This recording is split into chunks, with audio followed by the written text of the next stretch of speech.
Hai, welcome to my channel.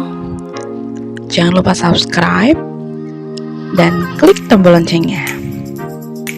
Happy watching. Imam untuk Anisa bab 28. Setelah mencari tahu di mana keberadaan Yakub, Imam pun berusaha untuk menemuinya. Beruntung ia memiliki banyak kenalan orang yang kebetulan mengurus kasus Yakub, sehingga ia bisa dibantu untuk menemui pria parubaya itu. Lelaki itu bahkan tak pulang ke rumahnya dulu. Melihat Yusuf semakin gencar, Imam sudah tidak bisa menundanya lagi. Saat ini ia bahkan sudah duduk di ruang tunggu untuk bertemu dengan Yakub. Beberapa saat kemudian Yakub muncul untuk menemuinya. Melihat Yakub muncul, Imam langsung berdiri. Ia menyapanya dengan penuh rasa hormat. "Assalamualaikum, Pak. Apa kabar?" tanya Imam sambil mengulurkan kedua tangannya. "Waalaikumsalam. Kabar baik," jawab Yakub. Ia pun bersalaman dengan Imam. Mereka berdua duduk berhadapan. "Perkenalkan, Pak. Saya Imam, dosen di kampus Anisa," ucap Imam. "Walah, ternyata ini yang namanya Pak Imam," tanya Yakub. Sebenarnya Yakub sudah mencari tahu tentang pria itu. Hanya saja ia sengaja pura-pura tidak tahu agar bisa menunjukkan bahwa selama ini Anissa selalu menceritakan tentangnya. Imam jadi salah tingkah. "Iya, Pak. Bapak tahu nama saya dari mana?" tanyanya. "Dulu waktu saya belum kena kasus, Anissa cukup sering menceritakan tentang dosennya yang bernama Imam. Setiap menceritakan tentang Anda, dia terlihat begitu antusias," ujar Yakub. Imam jadi malu karena ternyata Anissa begitu menyukainya. "Ya Allah, kenapa aku bodoh sekali? Ada wanita yang selama ini mencintaiku dengan tulus, tapi aku malah mengabaikannya," batinnya.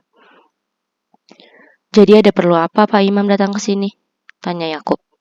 Dia heran dosen itu datang menemuinya. "Sebelumnya mohon maaf, supaya lebih nyaman panggil nama saja," ucap Imam. Yakub mengangguk. "Jadi maksud saya menemui Bapak adalah saya ingin melamar anak Bapak, Anissa," ucap Imam tanpa basa-basi lagi. Yakub mengerutkan keningnya. "Wah, saya cukup terkejut. Kenapa bisa tiba-tiba seperti itu?" tanyanya. Ia tahu betul selama ini Imam tak pernah merespon Anissa, sehingga Yakub tidak habis pikir mengapa dosen itu tiba-tiba melamar anaknya. "Maaf jika caranya kurang baik, tapi saya sudah memikirkannya cukup matang. Insya Allah saya yakin atas keputusan ini," ucap Imam. Yakub menghela nafas. Jika memang kamu sudah yakin, saya sih tidak ada masalah. Tapi bagaimana dengan Anissa? Apa dia setuju?" tanyanya. "Mengenai Anissa, biar nanti saya bicara langsung. Yang terpenting saya sudah mendapat restu dari Bapak. Tapi jangan khawatir, saya tidak akan memaksa jika dia tidak bersedia," ucap Imam. Yakub tercenung. Ia cukup bangga karena Imam sangat gentleman. Pantas saja Anissa menyukainya. Ternyata dia pria yang bertanggung jawab, batinnya. Ia pikir bisa saja Imam memanfaatkan Anissa yang tengah menyukainya itu. Namun nyatanya, pria itu malah datang menemui Papa Anissa dan langsung meminta restu padanya. Zaman sekarang sulit menemukan pria seperti dia. Kebanyakan mereka hanya ingin main-main. Kalaupun serius, pasti pacaran dulu. Tapi dia cukup berbeda, ucap Yakub dalam hatinya. "Kalau saya memberi restu, apa kamu akan langsung menikahinya?" tanya Yakub. Imam mengangguk. "Jika Bapak tidak keberatan, mohon izinkan. Saya bersedia meski harus menikah di sini," ucapnya yakin. Yakub langsung menoleh ke kanan kiri. "Ya Tuhan, apa anakku harus menikah di tempat seperti ini?" batinnya. "Lalu bagaimana jika saya tidak memberikan restu?" tanya Yakub. Imam menghela nafas. "Jujur, saya pasti akan bersedih. Tapi saya tidak mungkin memaksa. Namun insya Allah saya akan berusaha untuk membuktikan serta meyakinkan supaya Bapak mau merestui kami," ucap Imam serius. "Begini saja, semua keputusan saya serahkan pada Anissa. Jika dia mau menikah denganmu, saya setuju. Tapi jika dia menolak, tolong jangan paksa anak saya." pinta Yakub. Senyuman Imam langsung mengembang. Masya Allah, Alhamdulillah, terima kasih banyak Pak. Semoga semuanya lancar dan Bapak pun bisa segera bebas dari sini. Saya yakin Bapak tidak bersalah, ucap Imam.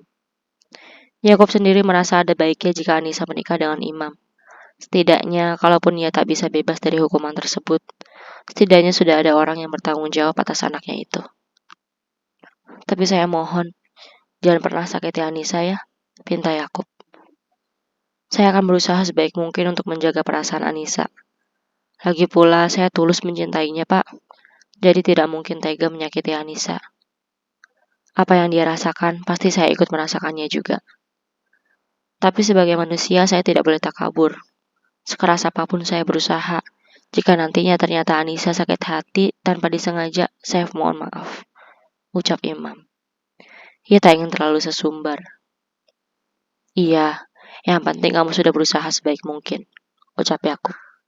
Imam senang karena pria itu mendukungnya. Mohon doanya ya Pak, semoga Anissa mau menerima lamaran saya.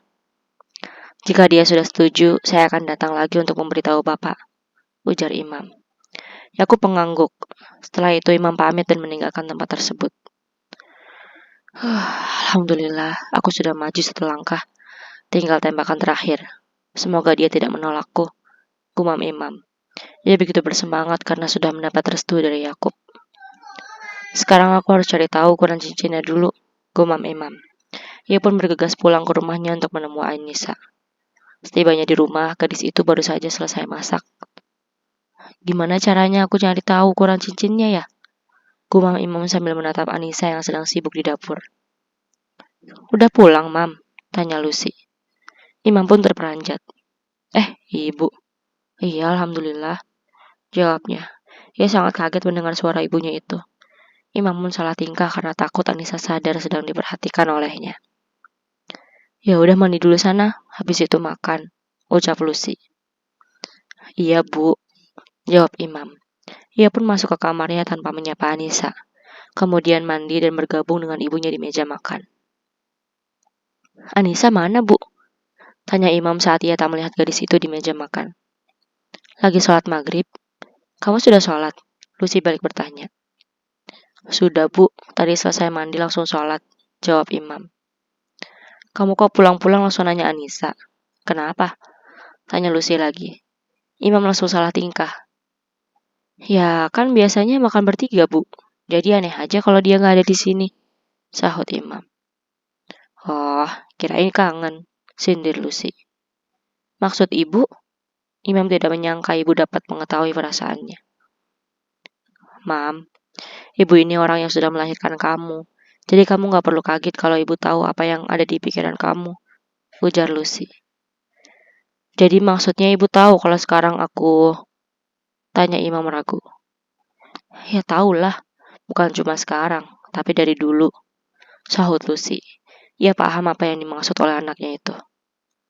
Imam sangat malu karena tertangkap basah oleh ibunya. Bu, tolong biarkan aku mengurusnya sendiri ya, ibu jangan ikut campur, pinta Imam. Ia khawatir Lucy akan mengatakan pada Anissa lebih dulu. Nis, ayo makan, ucap Lucy saat melihat Anissa berdiri di belakang Imam. Dek, Imam sangat terkejut. Tadi aku gak nyebut namanya kan, batinnya. Ia khawatir Anissa mendengar ucapannya.